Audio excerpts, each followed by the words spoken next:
episode of Behind the Business. Not yet. No, because you guys don't have mics. Oh, shit.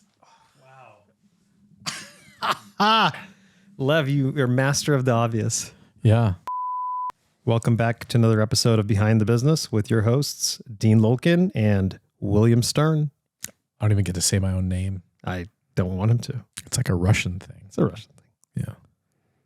Print my value on my tuchas, and that's the value. Ooh, they did not like us talking about the printing of things on spoons or anything related to communism. Big touchy issue. Hundreds of comments. I think people, well, you had people on both sides of the spectrum, right? You had the people that were like, this guy doesn't, white boy money doesn't know anything. That's going to be your idiot. nickname. They called me an idiot. Like, Yeah, I mean, well, hundreds of times. That was the most popular comment. Yeah. Like 38 upvotes. It was like one of the best. So for those of you just tuning in, sort of bring it back, right? Contextualize it. We filmed an episode, I think it was last week, and it was the origin story of where Dean, Dean's upbringing and how he was raised in communist Russia. And so we film it, we publish it, we drop it, and then obviously Dean's new to YouTube. He's looking over the comments and he's like surprised that there's this plethora, veritable overabundance of hate, to the extent that I love it. well, I mean, people saying that you don't know anything about communism, and you're like, au contraire, right? I love the hate. It's fantastic. No, but what I'm saying is I'm asking you a question. They're saying you don't know anything about communism. Yeah. I mean, I only know what I know from living under communism for 11 years of my life. They're like, this guy doesn't know anything. It's like, well, yeah, he doesn't have an accent because when he came to America, he unlearned his Russian accent because he wanted to fit in. Yeah, I did. Yeah. Absolutely. And you did a great job. You're like an East Berliner hiding in West Berlin. How did you lose your accent? I'm actually not, as Tom Segura says, I'm actually not Japanese. I'm I had no idea. Spanish. Yeah. Amazing. I love that last name. 23andMe. Tom Segura. Check 23andMe, Lev. What is he checking? To see if it's delisted off the index or off the What's his name's wife?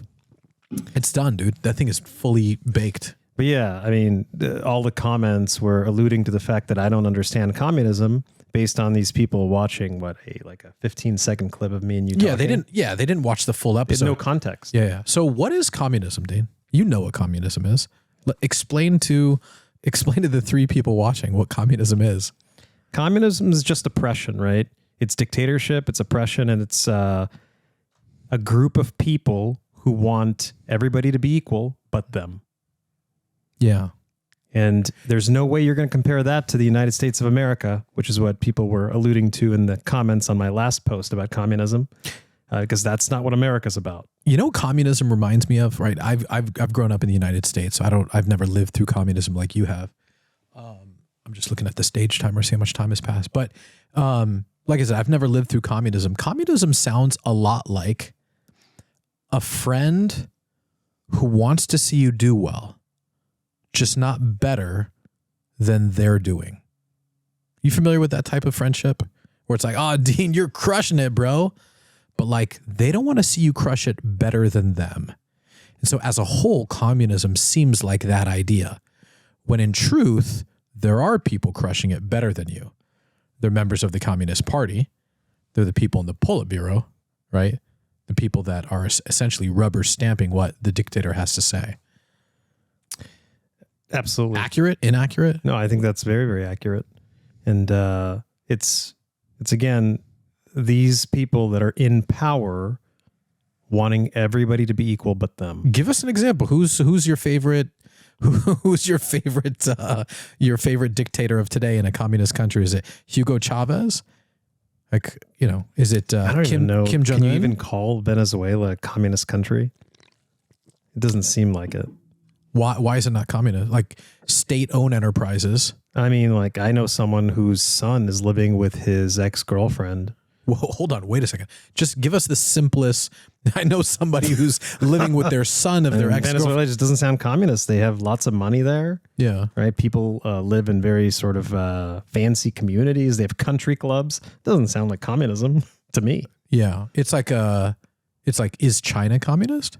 I mean, I think it's hard to call China communist at this point too. I mean, I've seen videos of these fancy communities people live in with enormous mansions. Yeah. Like, you can't argue that everybody's equal there, right? So that's the main premise, right? Yeah. The main premise is equality. Equality, egalite.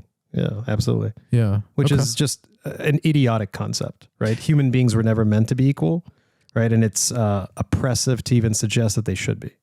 And so going back to the comments on YouTube, these are the woke people living in America, right, who think capitalism is a failed system, failed economic system, and instead point to all the value, the virtuous, idealistic components of what communism, the core tenets of communism, right, which is no suffering, that everyone's equal, egalite, right? Yeah, just nonsensical utopia. And that's that's the pervasive, honestly, like that is the sentiment in the YouTube comments for that episode, which is like, he doesn't know anything about communism, free healthcare, everybody gets an apartment. Sounds amazing, free healthcare. Yeah. I think the healthcare system in America is fucked. Yeah, it's awful. it's a failed system. It's awful. But imagine living in a communist system where everyone has free healthcare. It's all the same. And that's a problem, right? Because I think one of the most interesting aspects of communism is that it stifles fill in the blank. Everything. Yeah. Innovation. Yeah, I think innovation's the biggest one, right? Hard work. Yeah. Okay. What else? We can keep going. Yeah. For days. Yeah. But I think innovation is one of the biggest issues with not only communism, but modern day Russia, right? I think if we can sort of like change the context of this conversation, maybe kind of move this in a direction towards what we're seeing today in America, which is you have a lot of fintech companies, right? Financial technology companies. And who created all of these financial technology companies? PayPal, Stripe. I mean, the list goes on. Afterpay, the list goes on and on and on. These are all Russian immigrants. These are all people that left Russia, brain drain, if you will, and exported these ideas from Russia, from the USSR, into the US. Yeah. And the list goes on, right? India, China, Israel, et cetera, et cetera. Why are they all here? Is socialism the failed experiment of the 20th century? I think anything other than capitalism is a failed experiment of the 20th century. Why?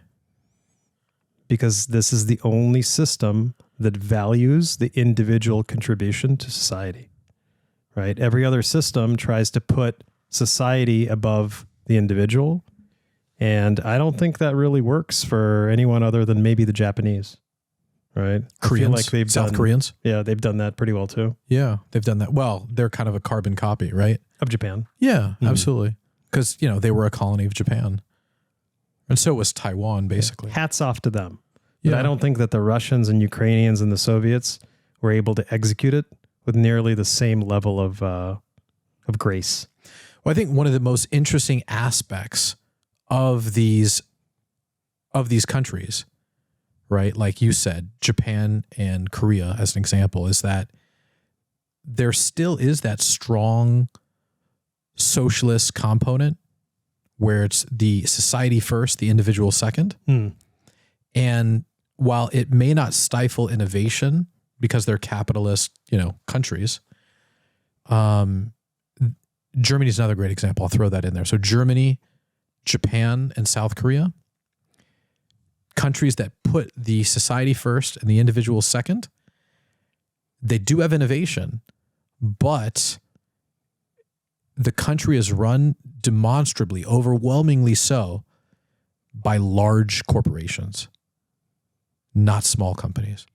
And what skews differently here in the United States is, yes, we have these core tenants, these large companies, right? These, what are they called in Japan?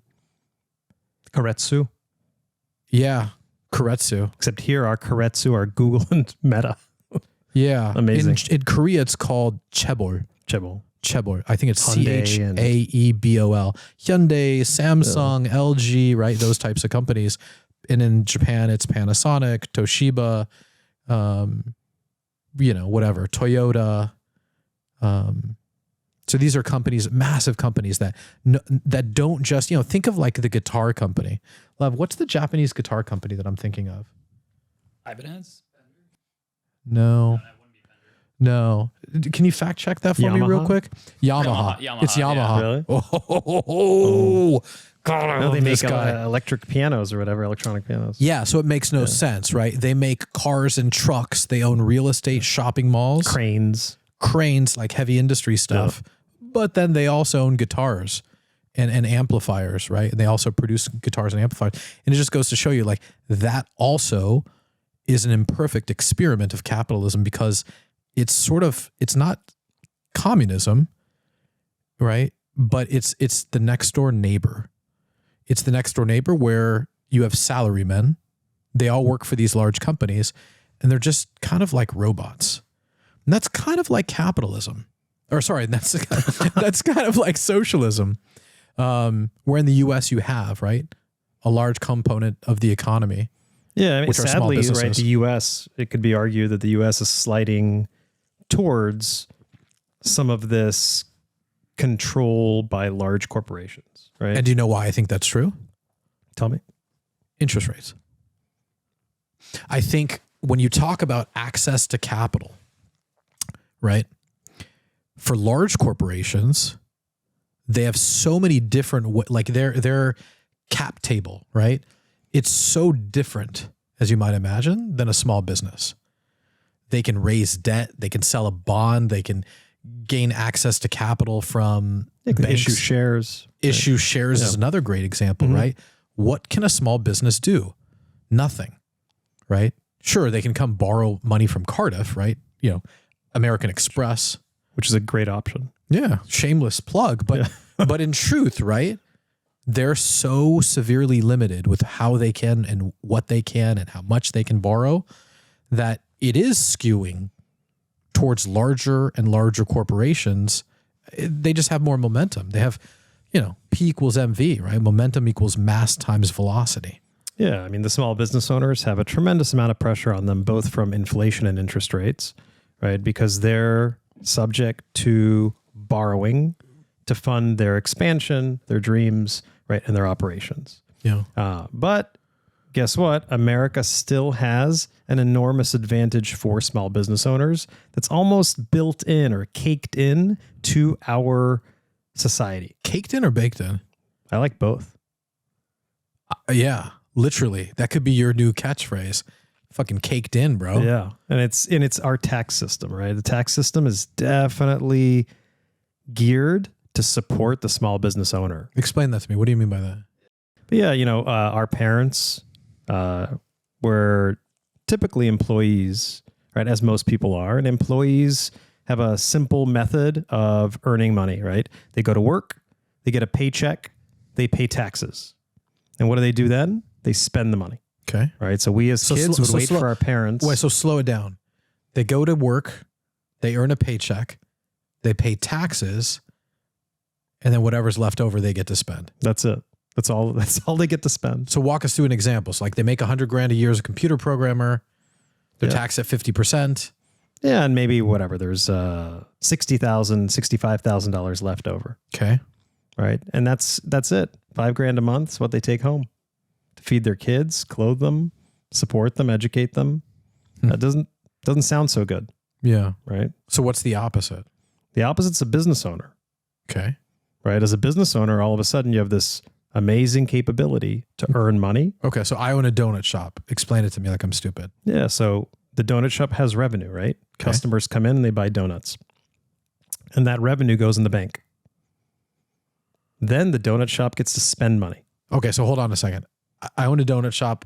I got $1 million worth of revenue. That's right? pretty good. I don't know. That's a great donut Let's shop. use a better example. I have a restaurant.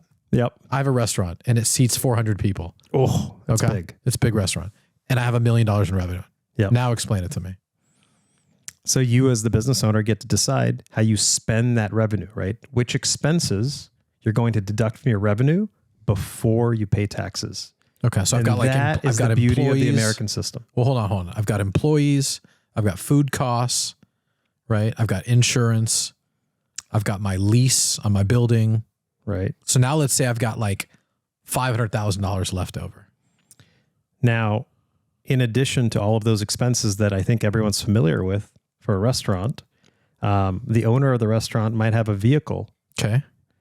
As an employee at a company, you don't get to write your car off. And that's the Section 179 and part. they just get to write it off. Okay. That's an amazing benefit. The IRS is going to give the small business owner this tremendous advantage to be able to lever that little tiny business into something bigger or help support their family, right? And make up for the thankless hours of work that it takes to become a small business owner.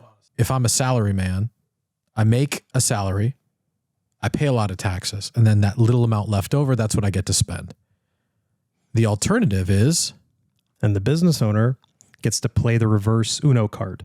Oh, the Uno reverse? That's right. Hit him with the Uno reverse. Let's Boom. go. It's the reverse Uno card for the IRS. Okay. Right? I'm going to make money. I'm going to spend money. And whatever is left, I'm going to pay taxes on that. Okay, I like that better. It's a huge advantage. Okay. So is this like a pitch to people to become small business owners? Absolutely. Okay. Right? But I don't think we have to pitch them. I love it. Amazing. That's a huge lesson for today. We talked about, we worked in communism. We talked about inflation. We talked about the tax system and some pointers for small business owners. Well, we like pulled back the curtain. But I think this is, like you said, right? This is the system that we have. And so It's a beautiful system. Yeah. So you just got to look, you got to look for the advantage, right? No matter what your circumstances are. And like you said, they've got to work the system. And they're used to that. Coming from those countries, they're always looking for that upper hand, that advantage. They come here and they learn, okay, well, this economy favors the small business owner. So I'm just going to become a small business owner. You can own a liquor store. You can own a hotel. You can own a restaurant. But the rules are the same, right? Yeah. America's here for you, right? I think if anything seems like something that's useful for your business, don't ride off the dirt bikes. I think get a car, wrap the car. Then you're a walking, talking. You're not a bulletin board. What's the word I'm looking for? You're a billboard. You're a billboard. You're a advertisement for your business all day, every day. I like the wrap. I like the wrap. I love to see some small people business are even owners. getting more aggressive, right? Their wife, if she doesn't have a job, They're wrapping their wife. Wrap the wife and also the kids. Wrap the kids. Yeah. Right. Up to the age of 10, 11 years old, just wrap them. Yeah. Right? Yeah. Full gear. And now they become a marketing billboard for your company and they get paid a salary. And then they contribute to a IRA or a 401k. This is an interesting topic. We should discuss this maybe on the next episode because I know you have to run. But the idea of making your children employees within the organization, letting them obviously, right, build a net worth at a very young age, giving your company the ability to obviously expense or write off, right, what their salary is, and then also letting them start building retirement accounts, letting them accumulate points for Medicare, things like that. Yeah. I think these are all little building blocks. Some of them are a little bit more ridiculous than others, but they're all little building blocks to empowering the small business owner to take advantage of a tax system that was built for their benefit. Yeah. Okay. Well, I think that's helpful. Yeah, absolutely. You want to end it there? Cool. Thanks for watching. We'll see you guys next time. Adios.